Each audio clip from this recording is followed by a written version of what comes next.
능력 있는 사람을 통해서 역사하는 것보다 작은 자, 부족한 자를 통해서 역사하는 게 누구를 통해 더 영광을 받으세요? 작은 자잖아요. 그러니까 그러니까 여러분이 자꾸 초라하게 느낄 때 믿음의 생각을 해야 돼요. 어떻게 해요? 하나님 쓰시기에는 참 좋은 상태군. 이렇게. 네. 네, 웃지만 말고 아멘 하세요. 네, 아멘. 정말이에요. 이게 제 얘기가 아니라 제가 말씀을 읽고 묵상해 보니까 그렇더라고요. 근데 문제는 그런 생각이 안 드는 게 문제라는 거죠. 문제라는 거죠. 네, 뭐 기도원도 그랬잖아요. 나같이 작은 자가, 나같이 집안이 안 좋은 자가, 나같이 부모가 별 볼 일 없는 사람이 무슨 큰일을 합니까? 이렇게 됐잖아요. 근데요, 나같이 부족하고 초라하고 이제는 나는 아무것도 할 수 없어 라고 생각하는 그 사람이 하나님 보시기에는 정말 좋은 상태지만, 그렇다고 해서 그런 사람들이 다 사용받는 건 아니에요. 어떤 사람이 사용받느냐? 겨자씨만한 믿음이 있어야 돼. 겨자씨만한 믿음. 네. 자기 자신을 학대하고 열등감에 사로잡히면서 믿음도 없으면 그거 어떻게 써요? 그러니까 겨자씨만한 믿음은 있어야 돼. 겨자씨만한 믿음. 자, 겨자씨만한 믿음만 있으면 못할 것이 없어요. 마태복음 17장 20절 주님 말씀하신 거예요. 주님이 말씀하신 겁니다. 시작. 가라사대 너희 믿음이 적은 영혼이라 진실로 너희에게 이르노니 너희가 만일 믿음이 한 겨자씨만큼만 있으면 이 산을 명하여 여기서 저기로 옮기라 하여도 옮길 것이요 또 너희가 못할 것이 없으리라. 누가 하신 말씀입니까? 주님께서 하신 말씀이잖아요. 그냥 우리를 그냥 위로하려고 한 말씀일까요?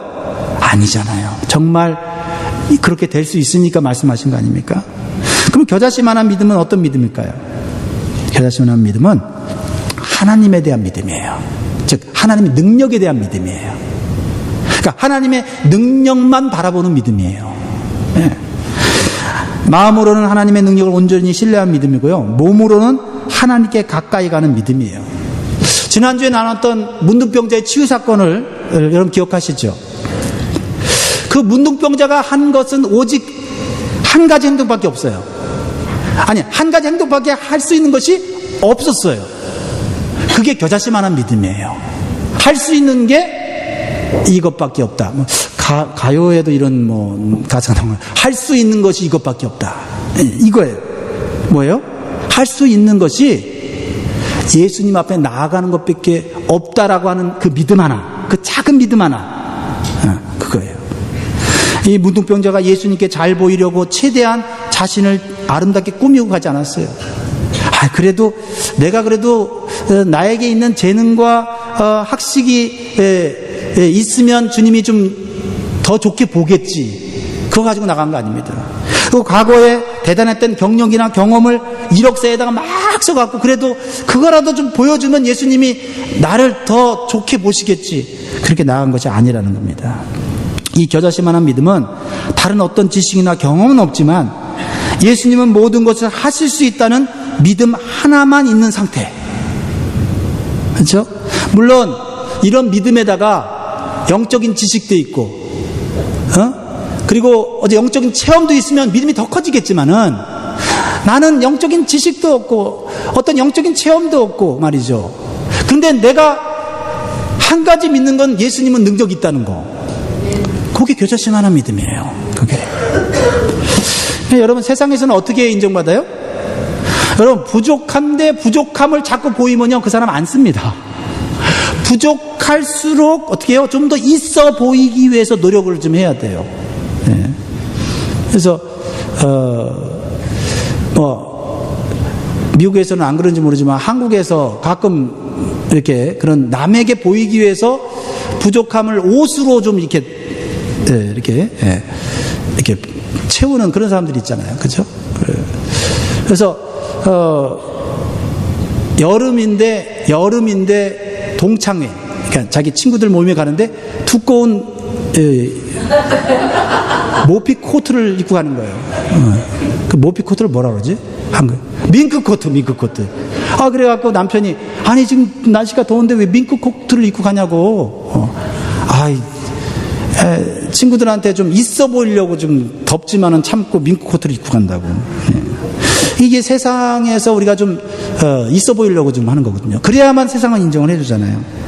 지식과 경력이 있어 보이기 위해서, 그렇죠? 온갖 경력과 경험을 막 끌어모아 갖고 말이죠.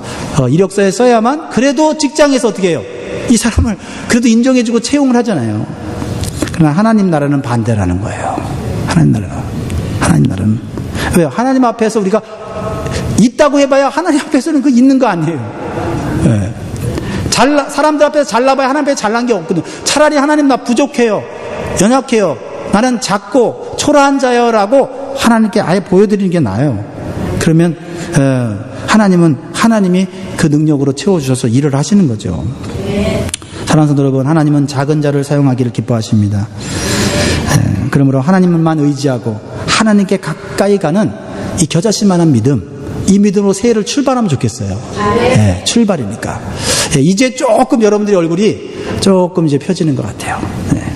아마 비가 이렇게 좀 와서 그런지. 그리고 감사하세요. 딴 데는 지금 눈 폭풍이 와갖고 정말 많은 고통을 당하고 있잖아요. 그래서 눈이 비로 변한 것만으로도 참 너무 감사하더라고요. 두 번째로는요, 영적 성장과 열매를 경험하려면 땅속에 심겨야 한다라는 거죠. 영적 성장과 열매를 경험하려면 땅속에 심겨야 한다. 32절 말씀 읽어볼게요. 32절 시작. 심긴 후에는 자라서 모든 나물보다 커지며 큰 가지를 내니 공중의 새들이 그 그늘에 깃들일 만큼 되느니라. 겨자씨가 자라기 위해서 먼저 땅속에 심겨져야 돼요. 하나님의 능력이 나타나서 이 겨자씨가 막 성장하고 열매 맺기 위해서는요, 땅속에 먼저 심겨져야 돼요. 땅속에 심긴다는 걸 뭘 의미할까요? 죽는다는 걸 의미하잖아요. 다 이 정도는 알아야 돼요. 알고 계시죠? 땅속에 심긴다는 거는 죽는다는 거예요. 그래서 요한복음 12장 24절 읽어볼까요? 요한복음 12장 24절 시작.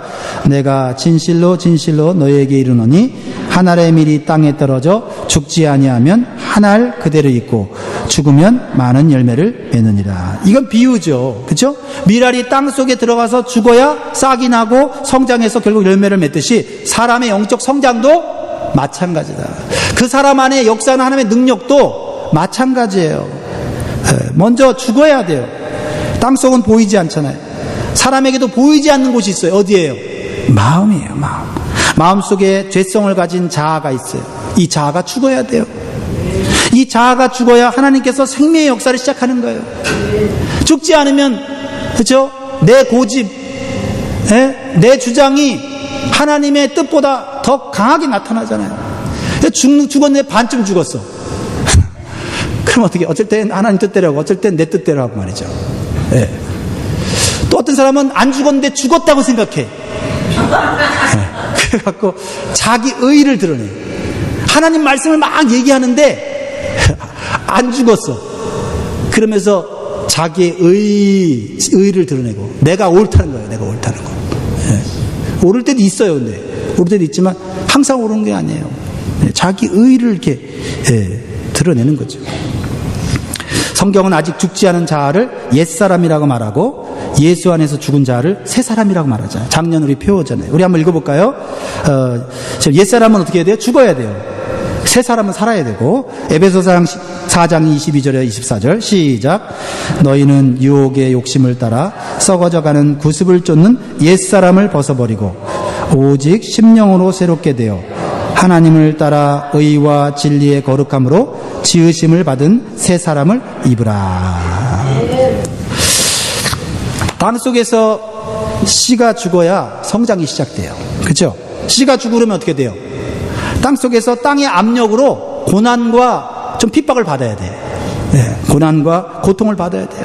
우리가 밭에 씨를 심고 씨를 그냥 던져놓기만 합니까? 흙을 덮고 발로 이렇게 밟죠. 고난을 주는 거예요. 고통을 주는 거예요. 괴롭히는 거예요. 어떻게 보면. 그러면 어떻게 해요? 그 땅 속에 있는 씨앗이 터져버리죠. 터져버리면서 싹이 나는 거 아니겠어요? 사랑하는 성도 여러분, 현재 여러분이 당하는 고난과 고통이 있습니까? 여러분 그것을 어떻게 여러분 바라보십니까?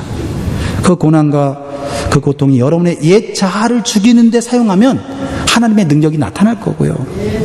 하나님의 능력으로 여러분은 새로운 삶을 경험하게 될 거예요. 근데 그 고난과 고통 속에서 다른 사람 탓하고 환경 탓하고 때로는 하나님 내가 이렇게 많이 기도했는데 왜 이렇게 나를 축복해 주지 않느냐고 이렇게 원망하면 미랄이 죽지 않으면 그대로 있는 것 같이 나는 내가 죽지 않으니까 그대로 그냥 포동포동 그대로 있어요. 아무도 변하지도 않고 말이죠.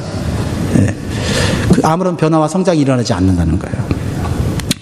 제가 웃으면서 얘기하지만은 좀 심각한 거예요, 그렇죠? 죽어야 돼요. 골로새 3장 5절에 이렇게 말하고 있어요. 아주 무섭게 얘기하는데요. 3장 5절, 골로새 3장 5절 시작. 그러므로 땅에 있는 지체를 죽이라. 곧 음란과 부정과 사욕과 악한 정욕과 탐심이니 탐심은 우상 숭배니라. 우리는 살아가면서 무엇을 죽여야 되는지를 분명히 알아야 돼요. 다른 사람 죽이면 큰일 납니다. 나를 죽여야 돼요. 세상에서 죄를 짓고 살아가는 악한 사람들은요, 자신의 정욕을 죽이지 않기 때문에 문제가 생겨요. 자신의 정욕을 채우기 위해서 다른 사람들에게 상처를 주고 다른 사람들을 심지어는 죽이기까지 하잖아요. 그러니까 내 정욕이 안 죽으면요, 다른 사람 죽이는 거예요. 다치게 하는 거예요. 충격적인 사건이 있었죠. 미국에. 미국 체조팀 주치의 사건 아시죠? 레리 나사르라는 사람인데 미국 체조 대표팀 주치 될 정도면 얼마나 그 명성과 그 실력을 인정받았겠어요. 근데 자신이 가진 의술과 자신이 가진 그 어떤 그 위치, 사회적 그 위치를 가지고 어린 체조 선수 156명을 성추행했다는 거예요. 한두 명도 아니고 150명. 그래갖고 이 사람이 결국 시인을 했는데 재판장이 이 사람을 막 책망하면서 형을 때리는데 형이 몇 년형이면 175년 형을 때렸어요. 그러면서 재판장이 당신이 걸어서 감옥에서 못 나오는 걸 나는 기쁘게 생각한다고 했어요. 어떻게 자신이 가진 그러한 재능과 그러한 위치를 가지고 어린 아이들의 인생을 짓밟을 수 있느냐고 그러면서 심판하는 걸 보게 됩니다. 우리가 육신의 정욕을 죽이지 못하면 어느 순간에 심판받아서 아주 멸망하게 되는 때가 온다 이 말이에요. 사랑하는 성도 여러분, 하나님께서 영적으로 성장시키시고 열매를 맺게 하시는 사람은 자신의 옛자를 죽이고 하나님께 자신을 온전히 맡기는 거예요. 하나님이 쓰시기 좋은 사람은요, 죽은 사람이에요. 죽었으니까 하나님이 마음대로 막 사용하실 수 있잖아요. 근데 반쯤 살았어 봐요. 사용하기 어려워요. 아예 죽지 않고 막 살아서 움직이면 좀 때려서라도 막 그렇게 할 텐데, 반쯤 죽으면요, 참 처리하기 곤란해요. 그러면 우리가요, 왜 그러냐면, 저를 보면서 그 생각이 드는 거예요. 야, 난 반쯤 죽은 것 같다는 생각도 드는 거예요. 반쯤 죽었다. 어쩔 땐 죽은 것 같은데, 어쩔 땐 살아있고. 하나님이 쓰셔야 되는데 말이죠. 여러분, 올해는요, 다른 것보다도 여러분 옛자를 죽이는데 힘쓰시기 바라요. 그 얘기는 하나님께서 여러분들을 더 사용하기 쉽게 여러분의 모든 인생을 드리라는 거예요. 마지막 세 번째로는요, 우리는 이웃들에게 그늘을 제공하는 삶을 살아야 합니다. 그늘. 더운 날씨에 그늘은 너무나도 우리에게 행복감을 주죠. 자, 32절 다시 한번 읽습니다. 32절 시작. 심긴 후에는 자라서 모든 나물보다 커지며 큰 가지를 내니 공중의 새들이 그 그늘에 깃들일 만큼 되느니라. 자, 겨자씨가 땅속에 심겨서 죽어서 싹을 내서 자라서 열매 맺는 거 누가 하시는 거예요? 하나님이 하시는 거죠. 하는 거예요. 하나님이 하시는 거예요. 자라게 하는 거 우리가 할 수 없어요. 머리털 하나라도 우리가 낳게 할 수 없잖아요. 하나님이 하시는 거예요. 이 영적 성장은 하나님이 하시는 거예요. 하나님 은혜로 지금까지 살아온 거예요. 그러면 그냥 하나님께서 우리를 성장시켜 주시고 우리에게 은혜를 주셔서 이렇게 살아갈 수 있도록 축복해 주신 거 그냥 우리만 누리면 돼요? 아니잖아요. 하나님이 그렇게 하신 우리를 성장시켜 준 이유가 있을 거 아니에요. 목적이 있을 거 아니에요. 그게 뭐예요? 이웃에게 그늘을 제공하라는 거예요. 그거 하기 위해서 우리를 축복하시고 우리에게 물질 주시고 우리에게 은사 주시고 우리에게 신앙 주시는 거예요. 근데 다른 사람들에게 그늘을 제공하기는커녕 말이죠. 나만 즐기려고 하는 그런 인생들이 이 세상에 얼마나 많이 있습니까? 근데 우리는 다릅니다. 우리는 달라요. 우리는 하나님 나라 백성이잖아요. 그러면 하나님의 계획과 목적을 따라 살아야 되지 않겠어요? 겨자씨가 자라면 3, 4m까지 자란대요. 3, 4m. 그리고 큰 가지를 낸대요. 그러면 그 공중의 새들이 막 와서 안식하게 된다는 거예요. 겨자씨가 요만할 때는 아무도 하찮게 여겨요. 그리고 좀 자랐을 때도요, 새들이 와서 거기 앉지 않아요. 왜냐하면 앉았다가 부러지니까요. 그런데요, 자라고 하나님의 능력으로 자라면요, 공중에 새들이 와서 거기에 앉고 거기에 쉬는 거예요. 이게 하나님 나라의 그림이다. 하나님 나라는 개인적으로 구원받고 그 구원을 누리는 게 아니에요. 구원받고 다른 사람의 내 복음을 전하고 그 구원의 복음이 주는 영생을 누리고 천국을 누릴 수 있도록 그늘을 제공하는 거예요. 그늘을 제공하는 거예요. 우리가.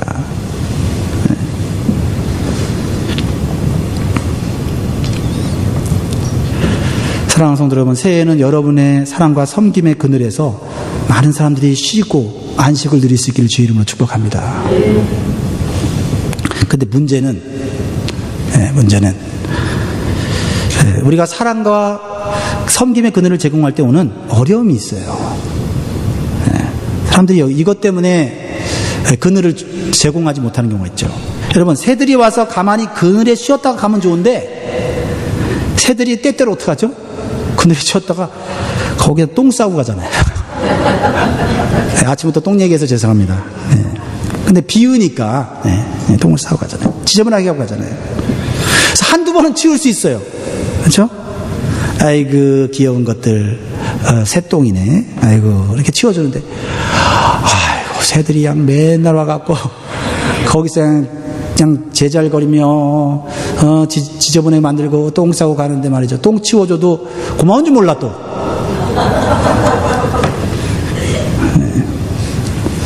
그랬을 때 어떤 마음이 들어요? 이웃에게 그늘을 제공하는 일은 좋은 일이지만 더 이상 이 일도 못해 먹겠구나, 이런 생각을 든다는 거죠. 그래서 할 수 없이 내 삶의 영역에 다른 사람들이 가까이 들어오는 것을 막는 거죠. 내 그늘에 와서 똥 싸는 거 싫다는 거죠. 안식과 쉼을 주고 하나님의 사랑을 제공하는 건 좋지만 똥 싸고 가는 건 싫다는 거예요. 그래서 믿음은 있으나 이기적인 그리스도의 삶을 사는 사람들이 생기기 시작하는 거죠. 하나님의 은혜 받았고 하나님의 능력 받았고, 그런데 새들이 와서 쉬는 것만 생각하지 똥 싸는 건 생각을 못 해갖고, 나는 그냥 내 바운더리만 깨끗해 하고 살 거야. 남한테 피해도 안 주고 피해도 안 받고 살 거야. 이렇게 신앙생활하는 사람들이, 현대인들이 너무 많이 있습니다. 근데 하나님 나라의 모습은 아니라는 거죠. 하나님 나라는 겨자씨가 자라서 큰 나무처럼 되고 큰 가지를 내서 그늘을 제공하는 거. 그래서 사람들이 거기서 먹고 마시면서 누리는 거죠. 그렇죠? 그들이 또 싼 똥을 청소하는 능력까지 받아야 하나님의 나라인데, 능력을 그냥 내가 큰 나무가 되는 것, 큰 성공하고 축복받는 것까지만인 하나님 나라라 생각하는데, 하나님 나라는요, 이렇게 남들이 쌓아놓은 똥까지 치우는 능력, 그것을 기뻐하며 즐거워하며 치울 수 있는 능력까지가 하나님 나라인 것 같아요. 가정에도 똥이 있잖아요. 우리 첫째 딸이 싼 똥이 있고 둘째 딸이 싼 똥이 있어. 저는요, 사실 첫째 딸 똥기저귀를 갈아본 기억이 별로 없는 것 같아요. 첫째 딸이 너무 예쁜데 똥 싸고 나면은 냄새도 심하고 많이 싸고, 그리고 안 해봤기 때문에 거의 제 아내가 했던 것 같아요. 첫째 때는. 아내가 없을 때는 제가 했지요. 네, 억지로. 그러면서 내가 아빠인가? 왜 나는 왜? 네. 네. 저 뒤에서도 또 뭐를 또 하는지, 네. 아마 설교 녹음하려고 하는 것 같아요. 네. 한 가지 얘기하자면, 저 방송팀 저 뒤쪽에 있는 분들을 위해 기도해 줘야 돼요. 저분들은, 여러분들은 살리다가 저 사람들 죽을 수도 있어요. 저도 그렇게 해본 적이 있거든요. 파워포인트 하느라고 설교 말씀 못 들어요. 1년 동안 예배 드렸는데, 설교 말씀이 하나도 안 들리는 거예요.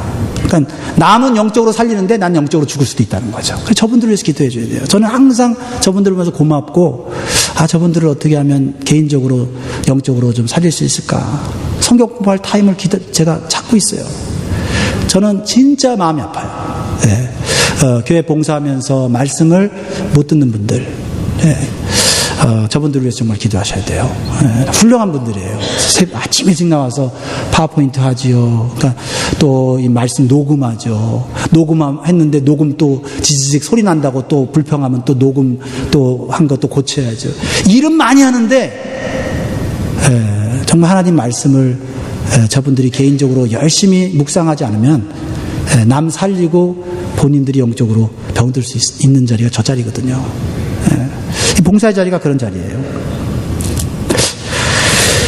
여러분들 어떠십니까? 예전에는 사랑과 섬김의 그늘을 제공하는 것이 즐겁고 좋았는데 이제는 피곤하고 지치고 힘들게 느껴지시지 않습니까? 뭐 당연한 현상이에요. 저도 그러니까요. 저도 목회하면서 가끔씩 이제는 한계인가 보다. 이제는 더 이상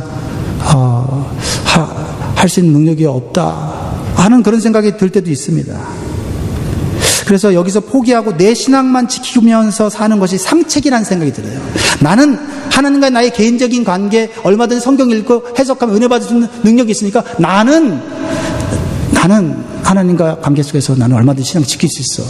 근데 하나님 나라는 그게 아니잖아요. 큰 가지를 만들어서 그늘을 제공하고, 그렇죠. 그 안에서 사람들이 또 하나님의 사랑을 알게 하고 섬김을 통해서 그 그리스도의 복음 가운데 들어가게 하고, 그래서 똥 싸르면 또 즐겁게 치워야 되고, 그런데 그게 안 된단 말이죠. 분명한 것은 오늘 예수님께서 가르쳐 주신 하나님 나라의 삶은 포기하지 않는 거죠. 포기하지 않는다는 것은 어떤 면에 보면 내 힘으로 하지 않는다는 거예요. 사실 이제 똥 치우는 게 싫다, 귀찮다, 나는 이제 나만 깨끗이 하고 살겠다, 이 얘기는 내 힘으로 살겠다는 것과 똑같아요. 지금 성장하고 열매 맺고 다른 사람에게 섬겼던 거 누구의 힘으로 했어요? 하나님의 능력으로 한 건데, 그렇죠? 능력으로 한 건데, 내가 그것을 이제는 관리하겠다, 조종하겠다는 것은 결국 말은 내가 하나님 관계를 올바로 하겠다고 하지만 결국은 자기 힘으로 살겠다는 거예요. 저는 그렇게 느꼈어요. 그렇습니다. 이러한 이기적인 생각과 신앙으로는 결코 하나님 나라의 참된 기쁨과 안식을 누릴 수는 없어요. 유지할 수는 있을지 모르지만은, 내 신앙과 내 삶을 유지할 수는 모르지만 기쁨과 안식을 누릴 수는 없는 것 같아요. 그럼 어떻게 해야 돼요? 내 삶과 내 신앙을 조절하라고 하는 유혹을 내려놓고 다시 하나님의 은혜 가운데로 들어가야 돼요. 하나님의 은혜 가운데로. 다시 하는 게 없어요.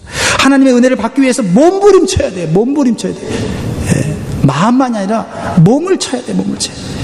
그리고 더욱 하나님께 가까이 가는 삶을 결단해야 됩니다. 그럴 때 하나님께서 반드시 새로운 은혜를 주시고 새로운 기쁨을 주시고 새로운 삶의 목표를 다시 주실 것입니다. 우리 같이 우리 주신 말씀에 한 가지라도 마음에 와닿는 게 있다면 그 말씀을 새기면서 기도하기 전에 우리 찬양 하나 같이 하면 좋겠네요. 낮의 해처럼 밤엔 달처럼, 낮의 해처럼 밤엔 달처럼, 낮은 해처럼 밤엔 달처럼 그렇게 살 수는 없을까? 욕심도 없이 어두운 세상 비추어 온전히 남을 위해 살듯이 나의 일생에 꿈이 있다면 이 땅의 빛과 소금 되어 가난한 영혼, 지친 영혼을 주님께 인도하고픈데, 나의 욕심이 나의 못난 자아가 언제나 커다란 짐 되어 나를 짓눌러 마음을 공곡해 하니 주님여 나를 도와주소서.